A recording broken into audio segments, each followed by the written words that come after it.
বাসর রাতে সুন্নত আমল ও স্ত্রী সহবাস। ১. বাসর রাতের সুন্নত আমল কি কি? ২. বাসর রাতে স্ত্রী সহবাস কি সুন্নত আমলের অন্তর্ভুক্ত? ৩. পশ্চিম দিক দিয়ে শুয়ে স্ত্রী সহবাস সম্পর্কে বলুন। জবাব: ০১. বাসর রাতে যখন স্বামী প্রবেশ করবে, যদি স্ত্রী ঘরে আগে থেকেই থাকে, তাহলে স্বামী শব্দ করে সালাম দিয়ে কক্ষে প্রবেশ করবে, স্ত্রী উত্তর দেবে এবং উঠে যথাসম্ভব মুসাফাহা করে শয্যায় বসাবে। আর যদি স্বামী আগে থেকেই ঘরে থাকে, স্ত্রী যদি পরে ঘরে প্রবেশ করে, তাহলে স্ত্রী সালাম দিবে, স্বামী জবাব দিবে। কুশলাদি জিজ্ঞাসাবাদের পর স্বামী স্ত্রী মিলে ২ রাকাত নামাজ পড়বে। হাদিস শরীফে এসেছে, আব্দুল্লাহ ইবনু মাসউদ বলেন, স্ত্রী স্বামীর কাছে গেলে স্বামী দাঁড়িয়ে যাবে এবং স্ত্রী তার পিছনে দাঁড়াবে। অতঃপর তারা একসঙ্গে ২ রাকাত সালাত আদায় করবে এবং বলবে, অর্থ: হে আল্লাহ, আপনি আমার জন্য আমার পরিবারে বরকত দিন এবং আমার ভিতরেও বরকত দিন পরিবারের জন্য। হে আল্লাহ, আপনি তাদের থেকে আমাকে রিজিক দিন আর আমার থেকে তাদেরকেও রিজিক দিন। হে আল্লাহ, আপনি আমাদের যতদিন একত্রে রাখেন কল্যাণেই একত্রে রাখুন, আর আমাদের মাঝে বিচ্ছেদ ঘটিয়ে দিলে কল্যাণের পথেই বিচ্ছেদ ঘটান। তাবারানি, জামুল কাবির, ৮৯০০, মাজমাও জাওয়ায়েদ ৭৫৪৭, সিলসিলাতুল আছার সহিহা ৩৬১, আদাবু জিফাফ, প্রি ২৪। ২-৪৯ সারমর্ম: নফল নামাজ জামাআতের সহিত আদায় করা মুস্তাহাব নয়, কেননা সাহাবায়ে কেরামগণ রমজান ছাড়া নফল নামাজ জামাআতের সহিত আদায় করেননি। বাসর রাতে যে নামাজ পড়া হয়, সেই নামাজ মুস্তাহাব।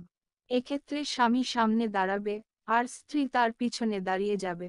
এক্ষেত্রে জামাআত না করাই উত্তম, তবে জামাআত করলেও তাহা নাজায়েজ হবে না। নামাজের ক্ষেত্রে স্ত্রী দাঁড়াবে স্বামীর পশ্চাতে।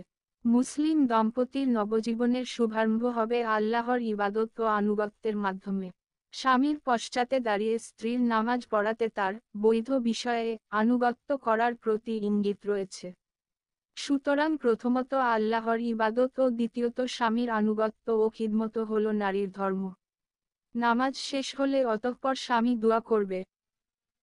উচ্চারণ: আল্লাহুম্মা বারিকলি ফি আল্লি, অবারিক লাহুম ফিয়া, আল্লাহুম্মা জমা বাইনানা মা জামা তা বিখাইর, অফাররিক বাইনানা ইয়া ফাররাক্তা ইলা খাইর। অর্থাৎ, হে আল্লাহ, আমাকে আমার পরিবারে বরকত ও প্রাচুর্য দান কর এবং ওদের জন্য আমার মাঝে বরকত ও মঙ্গল দান কর। হে আল্লাহ, যতদিন আমাদেরকে একত্রিত রাখবে ততদিন মঙ্গলের উপর আমাদেরকে অবিচ্ছিন্ন রেখো এবং বিচ্ছিন্ন করলে মঙ্গলের জন্যই আমাদেরকে বিচ্ছিন্ন করো। ইবনে আবি শাইবাহ, মুসান্নাফ, আব্দুর রাজাক, মুসান্নাফ, তাব, প্রভৃতি, আদাবুল জিফাফ ৯৪-৯৬ প্রি। অতঃপর উঠে শয্যায় বসে স্বামী স্ত্রীর ললাট, কপাল এবং তার চুল এর উপর হাত রেখে বিসমিল্লাহ বলে এই দোয়া পাঠ করবে। উচ্চারণ: আল্লাহুম্মা ইন্নী আসালুকা মিন খাইরিহা অখাইরি মা জাবালতাহা আলাইহি, ওয়াউ বিকা মিন শাররিহা অশাররি মা জাবালতাহা আলাইহ।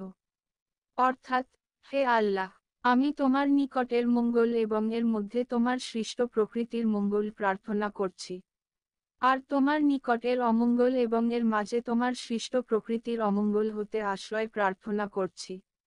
সুনানু আবি দাউদ ২-২৪৮, নং 2160, সুনানু ইবনি মাজাহ ২-৭৫৭, নং 2252।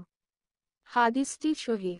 স্ত্রীর সঙ্গে প্রথমে অন্তরঙ্গতা সৃষ্টি করবে, দীর্ঘক্ষণ কথা বলে একদম ফ্রি হয়ে নিবে, যাতে করে স্ত্রীর ভিতর যে ভয় কাজ করতেছিল সেটা কেটে যায়।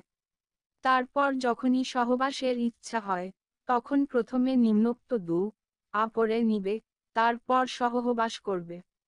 এই দোয়াটি পরবর্তীতে জীবনের যেকোনো সময়েই সহবাসের সময় পড়তে হবে। Quote, Bismillah, Allahumma janibanasa sayatana o janabisa, sayatana ma rayakatana, musalima. Uparakta doya na peril sayatanara tachire, bakara upera ku prababa pair, atapara santana bara hail, tara madye dur ta prakasa peet, Thake ibam baka nafaramana o abad yahaya, sutaram pita, matake kubai satarka thaka jaruri, najamula fatauya. Rasula sa balina yi kiha yakana strira saith sahabasa karati kaib, takana parabe, tahale sayatanara tera kono kasati karati parabena. Rasula sa balina yakana kiha kauke bibaha kare, tahale balabe. Basara rate stri sahabasa karati habe, amana katha kono hadis ne, tai eti sanata amalera antarbuktanaya, eti sampurna esbami strira upera dependa care.